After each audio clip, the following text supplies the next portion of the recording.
विनंती करतो सर. आपला झाला निवेदन. Thank you so much. आपण निवेदन दिला त्याचा आम्ही हे करू. Thank you so much. आपण थँक्यू सो मच. महानगर साऊथ सिटी महानगर या परिसरामध्ये अद्याप बुद्ध विहार जवळपास तिथं नाही आहे. साऊथ सिटीच्या म्हाळा या परिसरामध्ये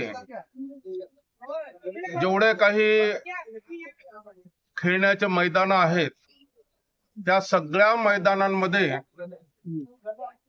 हिंदू धर्मीय लोकांनी आपापले छोटे छोटे मोठे मंदिर बांधून अतिक्रमणच केलेला.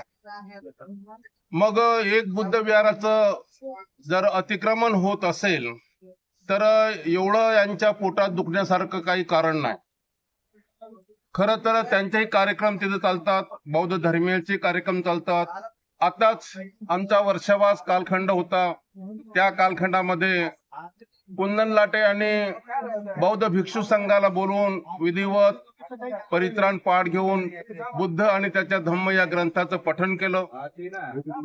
फक्त भिक्खू संघ तिथं थांबूच लागला तरी सुद्धा या सर्व मंडळीच्या पोटामध्ये दुखू लागलं आणि कुंदन लाटे यांच्या विरोधामध्ये पेपरला उलट सुलट बातम्या टाकून खऱ्या अर्थाने बदनामी केलेली आहे.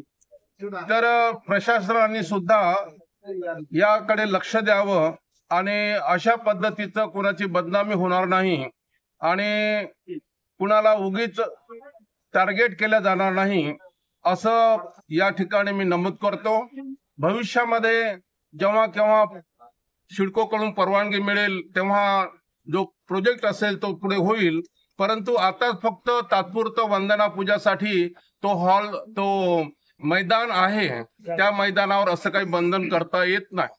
मैदानच खेळण्यासाठी आणि सांस्कृतिक धार्मिक कार्यक्रम घेण्यासाठीच असतात.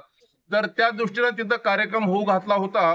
तिथं काय असं काही पक्क कंस्ट्रक्शन काही नव्हतं तरी सुद्धा या लोकांनी वादळ उठवून मंडळींना खूप शब्दांनी घायल केलेलं आहे. तर हे उचित नाही. आम्ही भिक्खू संघ या गोष्टीचा निषेध करतो. धन्यवाद. तुमची जी आता प्रशासनाने मीटिंग केली जे बोलले ते तुम्हाला मान्य आहेत का? प्रशासनाने जे काही मुद्दे उपस्थित केलेले आहेत तर काही मुद्दे संयुक्तिक आहेत आणि काही मुद्दे विरोधात जातात. तर त्यांनी दोन्ही पक्षांना एकत्र बसवून दोन्ही पार्टींना एकत्र बसवून न्याय निवाडा करावा. कुणावरही अन्याय होणार नाही याची काळजी प्रशासनाने घ्यावी. प्रशासन म्हटल्यानंतर त्यांच्या समोर कोणी बौद्ध कोणी हिंदू कोणी मुस्लिम असू शकत नाही. प्रशासन हा जातीविरहित अशा प्रकारचं प्रशासन असते. ते समाजाचे मित्र असतात.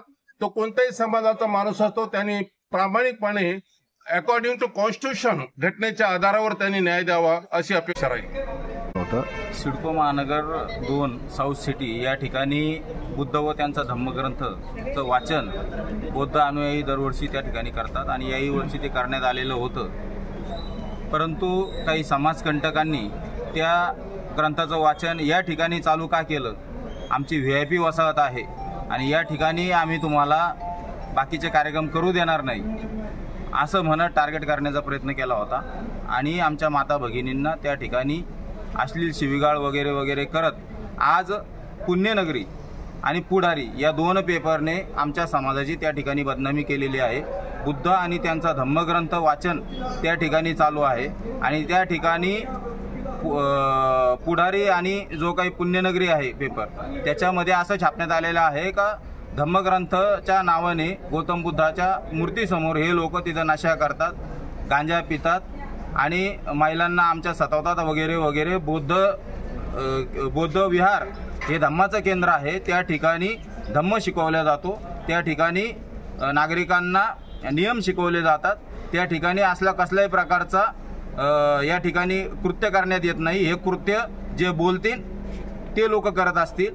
आम्ही या दोन्ही वृत्तपत्राचा या ठिकाणी निषेध करतो. बैठकीमध्ये आपण समाधानी आहात? आजच्या प्रशासनाने जे काही या ठिकाणी कायदेशीर कारवाई आम्ही करू हा जो शब्द दिलेला आहे त्या शब्दाच्या अनुसार ह्या जे माता भगिनी आणि सिडको महानगरचे जे काही नागरिक या ठिकाणी आले होते त्यांनी यांच्या व्यथा आदरणीय पंकजी अतुलकर साहेब यांना बोलून दाखवलेले आहेत. स्वतः त्यांचे अश्रू साहेबांनी पाहिलेले आहेत. त्यांच्यावर काय अन्याय अत्याचार त्या ठिकाणी होतोय. समाधानी आहात का? आम्ही ते नागरिक त्या ठिकाणी सांगतील आपल्याला का ते समाधानी आहेत का नाही, परंतु साहेबांनी आम्हाला सांगितलेलं आहे की आम्ही कायदेशीर कारवाई त्या ठिकाणी कडक कारवाई त्या ठिकाणी त्या ज्यांनी यांना त्रास दिला त्यांच्यावर आम्ही करणार आहोत आणि ती कारवाई प्रशासनाने करावी अशी आमची त्यांना बरं, शेवटचा प्रश्न असा आहे, तुमचं पाठपुरावा चालू आहे ते चालूच राहणार आहे का तुम्ही? तो लढा या नागरिकांकडून चालूच राहणार आहे, कारण की तो धम्माचा लढा आहे आणि इतर ठिकाणीही त्या नागरिकांचे 32 ठिकाणी अतिक्रमण आहेत. प्रशासन जर यांना सांगताय तुम्ही काढून घ्या तर त्यांनी त्यांचे काढून घ्यावे. या ठिकाणी हे काही प्रॉपरली त्या ठिकाणी काही हे म्हणजे नियमित करायचं काही काम नाही आमचं. धम्म ग्रंथ ज्या दिवशी संपेल त्या दिवशी स्वतःहून काढून घेतील, परंतु त्यांनी जे अनधिकृत अतिक्रमण केलेले आहेत आणि बहुसंख्याक ते लोक त्या ठिकाणी आहेत, महिलांना धमकावत आहेत, खैलरांजी करू, अमुक करू, धिंड काढू, तर हे चुकीचं आहे. त्यांचा जो दादागिरी आहे ती प्रशासनाने ओळखून त्यांना समाजाने केलं म्हणून आम्ही करणार, हे समाजाच्या दृष्टीने परवडणार आहे? कायदा सुव्यवस्थेचा प्रश्न निर्माण होणार नाही का? काय वाटतं? हे एका समाजाने केलं म्हणून नाही, हा बुद्ध धम्म 3500 वर्षापूर्वीचा बुद्ध धम्म आहे आणि बुद्ध धम्म ग्रंथाचं वाचन जे आहे ते मागील 3500 वर्षापासून करण्यात येत आहे. हे काय नवीन नियम आम्ही लावलेला नाही आणि तिथं आमच्या बुद्ध धर्मीयांचे 10 ते 15 घरं आहेत. त्यांना धार्मिक स्वातंत्र्य आहे, संविधानिक स्वातंत्र्य आहे की ओपन स्पेसमध्ये ते कोणाचे प्रायव्हेट प्लॉटवर त्या ठिकाणी करत नाहीत. ओपन स्पेस जो आहे त्याचे रितसर त्यांनी वेगवेगळ्या परवानग्यासाठी पत्र दिलेले आहेत. प्रशासनाने त्या परवानग्या त्यांना द्यायला नसतील तो दुसरा विषय, परंतु माहितीच तो चोरून लपून ते केलेलं नाही. पोलीस प्रशासन असेल, सिडको प्रशासन असेल, विविध ठिकाणी त्यांनी सर्व परवानग्यासाठी पत्रव्यवहार केलेला आहे आणि तेथील नागरिक हे उच्च शिक्षित आहे, सुशिक्षित आहेत, उद्योजक आहेत आणि वेल एज्युकेटेड आहेत. त्यांच्या प्रॉपर्टीची किंमत तुम्ही जाऊन बघा. साऊथ महानगर सिटीमध्ये ते स्वतःचे घरं घेऊन त्या ठिकाणी राहतात, किरायदार नाहीत, परंतु त्यांना ते धार्मिक स्वातंत्र्य संविधानाने दिलेलं आहे आणि कोणी त्या ग्राउंडवर काय कार्यक्रम करावा हा तेथील नागरिकांचा विषय आहे. आणि दोन्ही समाजाने मिळून तो लवकरच साहेब आता मध्यस्थी साहेबांनी केलेली आहे तो लवकरच आम्ही तो मिळून सोडू